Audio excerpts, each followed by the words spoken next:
Hi guys, it's Katie. I thought I'd show you what we're making for dinner tonight. That is a whole leg of lamb. Well, it says semi-boneless leg of lamb. And I've never cooked that before. Let me close my oven. I just put it in. I used a Jamie Oliver kind of method recipe. It's not really a recipe. It's basically sprigs of rosemary and sliced up cloves of garlic shoved in there. Like you cut little holes and put them in. So I'll show you what it looks like when it came out. I also made these cinnamon rolls. This is the last one. I'm about to eat it, so I thought I'd show you what it looked like. This is on all recipes. It's like their #1 recipe. It's called Clone of a Cinnabon, and they're pretty good. I switch out ingredients to make it dairy-free, and it still works out really well. Anyway, I'll show you that leg of lamb when it comes out of the oven. I think I've had lamb once. I can't remember it, though, so hopefully I like it. Here's what it looks like out of the oven.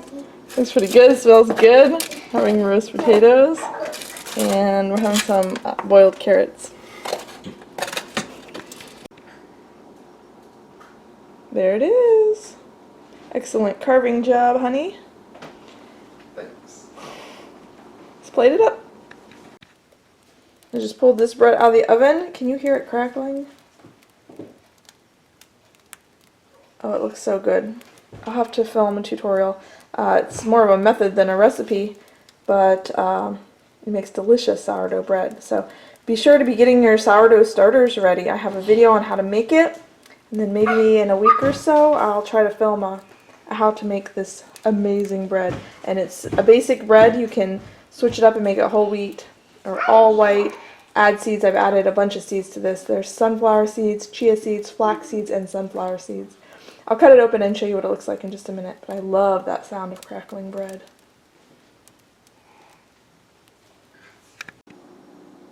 For dinner tonight, we're having stuffed shells. I have a video on my channel showing how I usually make stuffed shells with tofu. This time I'm making it with almond ricotta, which I've never made before, but it has turned out really nice. I haven't tasted these yet, obviously, but the almond ricotta is amazing. And all it is soaked almonds, and you peel them, and then grind them up in the blender with a little bit of water.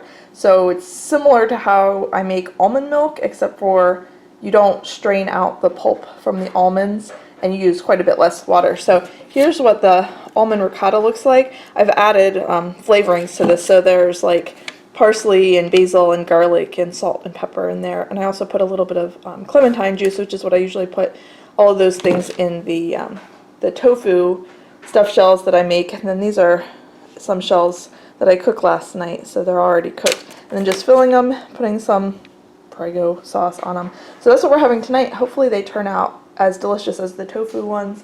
Sometimes I add vegan cheese like Daiya mozzarella shreds, but lately I haven't even been bothering, not even with my pizza. So anyway, I thought I'd share that with you, and I'll let you know how they turn out. Hi guys, it's Katie. I was looking through my pantry. I found these flax seeds that I bought that I never used. I kind of forgot that I had them, and they're going to expire soon. So I am going to make flax crackers. I've never made them before. I'm using a recipe on cleangreensimple.com. I'll link it down below. But basically you just have ground up flaxseed and water, and it kind of holds itself together. If you've ever used flax seeds, you know it kind of like gels, similar to chia seeds. And then it just has simple seasoning: salt, garlic powder, and onion powder. So I'm going to go ahead and I'm going to grind the seeds here in my dry container of my Vitamix, and then you just add water and then those salt, garlic powder, and onion powder, and then spread it out. I'll show you what it looks like once I get it mixed up. Here's what the crackers look like out of the oven, and they smell really good, like roasty toasty like seeds. I scored them, so they're kind of all still one giant thing. I think I made them a lot thinner than the recipe calls for, but I kind of like it that way. They just cooked a lot faster. It said like 20 to 30 minutes. I put them in for 10 minutes, so hopefully they seem pretty crispy. Do a taste test.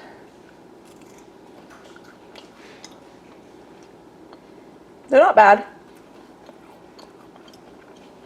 They're pretty, basic. And I think they would be good like with something on them, but they're kind of fragile, especially since I've rolled them pretty thin. So I don't think you could scoop with them, but maybe like a dollop of something. I don't know, hummus or something. They're pretty good though. And it's just flaxseed and salt and some seasoning, so pretty good, you know, for you. I'm pretty excited about these. Pretty, pretty, pretty. Here's the cashew cheese that I made.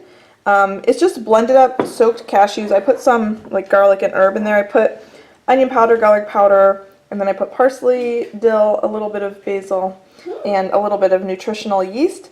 It kind of tastes like ranch. It's really good. And you're supposed to just blend it up with the minimum amount of water to get it to blend. And then you're supposed to put it in like cheesecloth and let that wick away the majority of the moisture so you have like a thicker cheese. But I'm not going to do that. I don't have time anyway. We're going to have this tonight. It's a nice thick dip though, and it'll be really good on those flaxseed crackers that I made. I'm also probably going to cut up some like carrot sticks and celery sticks and things like that. So this recipe is really delicious, and I think you could, you know, season it a bunch of different ways. So maybe in the future I'll make it again and try to turn it into, it kind of makes like a cheese ball, but tonight I guess we'll just have it as a dip, but it's really, really tasty. Dinner tonight, we're having roast chicken. I just put some herbs and olive oil, salt and pepper on that. Some spaghetti squash, also just has salt and pepper. And I made this as a new recipe, which I wanted to show you. It is bulgur and flaxseed pilaf. I changed the recipe. I actually don't like the recipe at all. The best part about bulgur is all you have to do is pour boiling water on it and let it soak, and it's done in just a few minutes.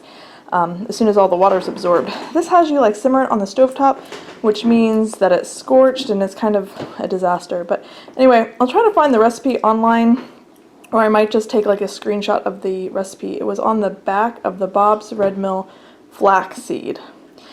It's got promise. The way that the recipe's written I don't like. It's a little bland, it needs more to it. But it's an interesting idea, so I thought I'd share it with you, putting flaxseed in with whatever regular pilaf. Add a little boost of fiber, protein, and omegas. I like that idea, so I might work on this recipe a little bit. But anyway, I wanted to show you that.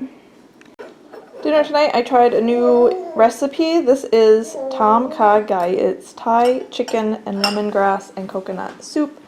It's kind of a iconic Thai dish if you go to Thai restaurants, and I made it here at home. It's got chicken thighs and oyster mushrooms, coconut milk and lemongrass and ginger and lots of delicious things, served with some rice. And I also have some cucumber slices, and there's some garnish, cilantro, lime, and some jalapeno, since I didn't make it too spicy for the little one.